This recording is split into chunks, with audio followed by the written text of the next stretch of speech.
সিরাতুন নবী, সিরাত আন নবী। সিরাত এর শব্দের আবিধানিক অর্থ অবস্থা, পারিভাষিক অর্থ জীবন ইতিহাস।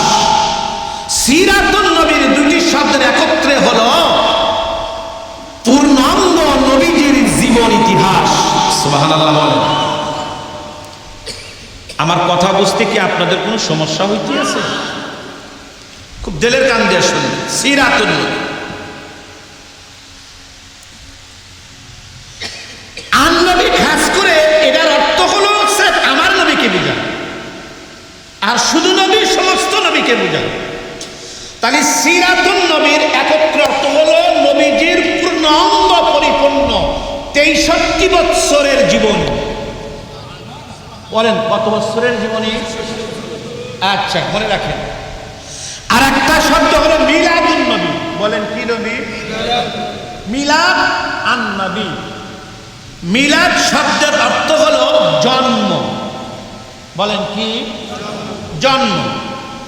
আন নবী মানে খাস করে আমার নবী। তাহলে মিলাদুন নবী এ শব্দের অর্থ হলো আমার নবীর জন্ম বৃত্তান্ত। বলেন অর্থ কি হলো? আমার নবীর জন্ম বৃত্তান্ত। পৃথিবীর ইতিহাসে যত সিরাতের কিতাব আছে, জীবন ইতিহাস বয়ান করতে গিয়ে আগে মিলাদের কথাই আগে নিয়ে আসছে। কারণ মিলাদ ছাড়া জীবন বৃত্তান্ত হয় না, কিন্তু জীবন বৃত্তান্তের মধ্যে মিলাদ আছে। মিলাদ বলতে কি? জন্ম। বলেন মিলাদ বলতে কি? জন্ম। একটি হলো সিরাতুন নবী, একটা মিলাদুন নবী। এখন আপনাদের বোঝা দরকার মিলাদুন নবী এবং সিরাতুন নবীর মধ্যে পার্থক্য কোন জায়গায়। বর্তমান বাংলাদেশে জানিয়ে বড় তোলপা।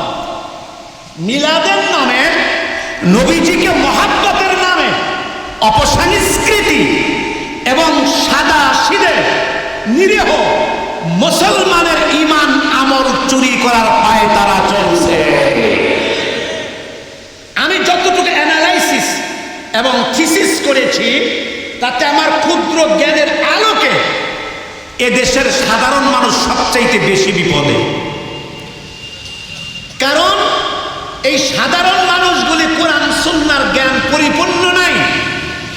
এরই ফাঁকে এক শ্রেণীর মানুষ দাড়ি আর টুপি জুব্বা, যাদের চেহারা দেখতেও ফেরেশতার মতো মনে হয়, এরা সুন্দর সুন্দর কথা বলে।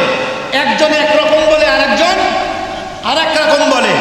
বিভিন্ন রকমের বলার কারণে সাধারণ মুসলমানগুলি কোন জায়গায় যাবে বুঝে উঠতে সময় লাগে। এই বুঝে উঠতে উঠতে কেউ না কেউ দখল করে ফেলে। কথা কয় না? আর যখন একবার দখল করে ফেলে এই সাধারণ মানুষগুলি, তখন তার দলনেতা সঠিক না বেঠিক এটা বোঝার কোনো চিন্তা ফিকির করে না। আমার দলের নেতা যা বলবে তাই ঠিক। এইটা হলো আমাদের ইমানের পছন্দ ধরার মূল কারণ। কথা বলতে একটু সময় লাগবে, দিবেন কি? বুঝতে গভীর জ্ঞানের দরকার। যদি কথাগুলি ভালো করে বুঝতে চান, তাহলে আপনাদেরকে আগে বুঝতে হবে সিরাতুন নবী এবং মিলাদুন নবীর মধ্যে পার্থক্য কি। প্রথমত, জন্মের ভিতরে সারা জীবনের ইতিহাস পাওয়া যায় না। এই যে কেমনই জন্মগ্রহণ করছে, জিন্দেগির কি ইতিহাস পাবেন বলেন? আমার কথা মনে হয় বোঝেন না। মুহাম্মদুর রাসূলুল্লাহ সাল্লাল্লাহু আলাইহি ওয়াসাল্লাম মা আমেনার গর্ভে থেকে কেবল আসছে। ধরে নিন আজকেই 12ই রবিউল আউয়াল সোমবার, সুবহে সাদেক, এই এক্ষুনি জন্মগ্রহণ করলেন, পৃথিবীতে এখনই পা রাখলেন। এখানে কিসের জিন্দেগি? কেবল জন্ম। বলেন কি? এটা হলো মিলাদ। এটা কি? এটা কেবল জন্মগ্রহণ করছে।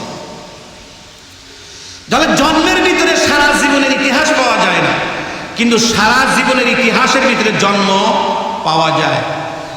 সিরাতুন নবী বিষয়ে পৃথিবীতে যত গ্রন্থ আছে, সব গ্রন্থে মিলাদের কথা আসছে। কেন? জীবন ইতিহাসের ভিতরে কি পাওয়া যায়? জন্ম পাওয়া যায়। জন্মের ভিতরে কি পাওয়া যায় না? জীবন ইতিহাস পাওয়া যায় না। ঠিক যেমন মিলাদুন সিরাতের ভিতরে যেরকম মিলাদুন নবী আছে, কিন্তু মিলাদুন নবীর ভিতরে সিরাতুন নবী নেই। যেমনি ভাবে পাঁচের ভিতরে এক আছে, একের ভিতরে পাঁচ নেই। কথা বলেন, পাঁচের ভিতরে কি আছে, একের ভিতরে কি নাই, পাঁচ নাই। ঠিক এক আর পাঁচে যে ব্যবধান, মিলাদ আর সিরাতের মধ্যে সেই ব্যবধান। নাম্বার এক। নাম্বার দুই, মিলাদুন নবীর অর্থ মহানবী সাল্লাল্লাহু আলাইহি ওয়াসাল্লামের জন্ম, আর সিরাতুন নবীর অর্থ মহানবী সাল্লাল্লাহু আলাইহি ওয়াসাল্লামের জীবন ইতিহাস। জন্মে আর জীবনীতে যে ব্যবধান, মিলাদ আর সিরাতে সেই ব্যবধান। নাম্বার তিন, মহানবী সাল্লাল্লাহু আলাইহি ওয়াসাল্লামের জন্ম অর্থাৎ মিলাদুন নবী হলো একদিনের ঘটনা, আর সিরাতুন নবী হলো 63 বছরের ঘটনা। একদিনে আর 63 বছরের যে ব্যবধান, মিলাদ আর সিরাতে সেই ব্যবধান। আমার কথা কি বুঝতে সমস্যা? নাম্বার চার, মিলাদুন নবী আলোচনা করা নফল, আর সিরাতুন নবী কায়েম করা ফরজ। কথা কয়, মিলাদুন নবী আলোচনা করা নফল, সিরাতুন নবী কায়েম করা ফরজ। তা সহজ করে বুঝাই, বলুন তো নামাজের বিধান 40-এর আগে না 40-এর পরে? কথা বল, 40-এর আগে। নবুয়ত পাইছে কত বছরে? 40 বছরের আগে নামাজ শুরু হয়েছে না 40-এর? রোজা 40-এর আগে না 40-এর পরে?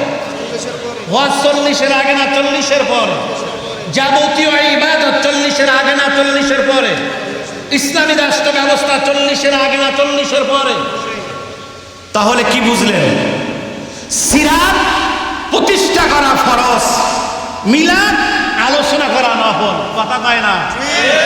নফল আর ফরজের যে ব্যবধান, মিলাদ আর সিরাতে তেমন ব্যবধান। বুঝতে কি কোনো সমস্যা হয়? আচ্ছা, পঞ্চম, মহানবী সাল্লাল্লাহু আলাইহি সাল্লামের জন্ম আলোচ্য বিষয়, পালনীয় নয়। আর সিরাতুন নবী পালনীয়, এ কথা সবাই জানি। আলোচনা কাজের দ্বারা হয় না কথার দ্বারা হয়? কথার দ্বারা হয়। সুতরাং কথায় আর কাজে যে ব্যবধান, মিলাদুন নবী আর সিরাতুন নবী সে ব্যবধান। ষষ্ঠ, মুহাম্মদুর রাসূলুল্লাহ সাল্লাল্লাহু আলাইহি ওয়াসাল্লাম জন্ম, যাকে আরবিতে মিলাদুন নবী বলা হয়, এটা আলোচনা করা যায়, পালন করা যায় না, উদযাপন করা যায়। উদযাপন করা যায় না, প্রতিষ্ঠা করা যায় না। কেউ যদি মিলাদুন নবী পালনের কথা বলে, উদযাপনের কথা বলে, প্রতিষ্ঠার কথা বলে, তা মিথ্যা হবে। কারণ আমাদের মহানবী সাল্লাল্লাহু আলাইহি ওয়াসাল্লামের মুজিজাপূর্ণ জন্ম জগতের অন্য মানুষের হতে পারে না। কথা ঠিক কিনা? এই হলেন একটা ব্যবধান। আরেকটু সহজ করে বুঝাই, মিলাদুন নবী আলোচ্য বিষয়, পালনীয় বিষয় না। সিরাতুন নবী আলোচ্য বিষয়, পালনীয় বিষয়। কেমন? একটা একটা করে বুঝাই, মনে হয় কষ্ট হচ্ছে। কষ্ট হচ্ছে কি? ক্লাস করতেছি আমি। নাম্বার এক, নবী করিম সাল্লাল্লাহু আলাইহি সাল্লাম যখন পৃথিবীতে আসলেন, নবীজির যে সমস্ত মুজিজা প্রকাশ হয়েছে, ওকে আমার আপনার জন্য জরুরি? পৃথিবীর অন্য কারো দ্বারা সম্ভব?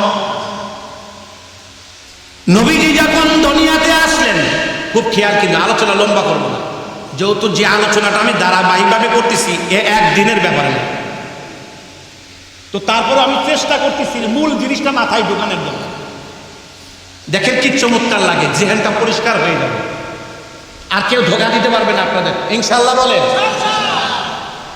আমি এই ওলামা পরিষদকে ধন্যবাদ আবার দিচ্ছি মাঝখানে, যে ভালো একটা আয়োজন করেছেন।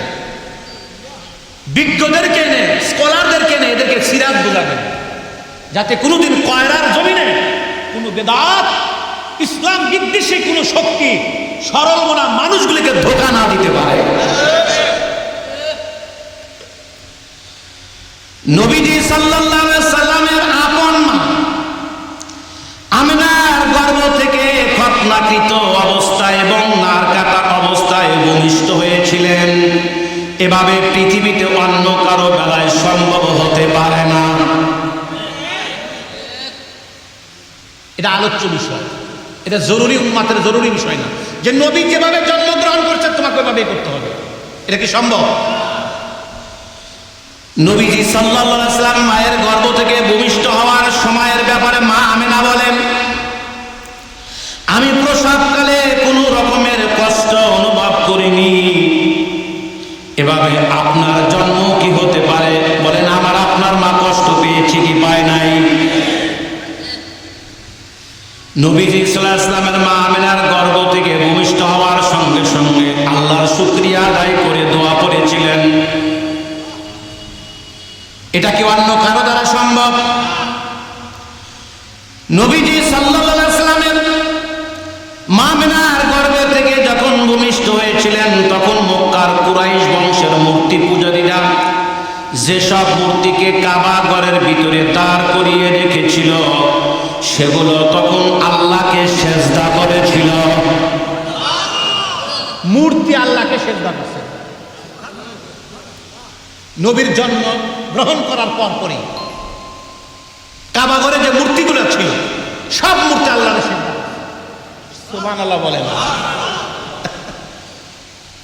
আপনার জন্মগ্রহণে কয় মূর্তি সেজদা করছে?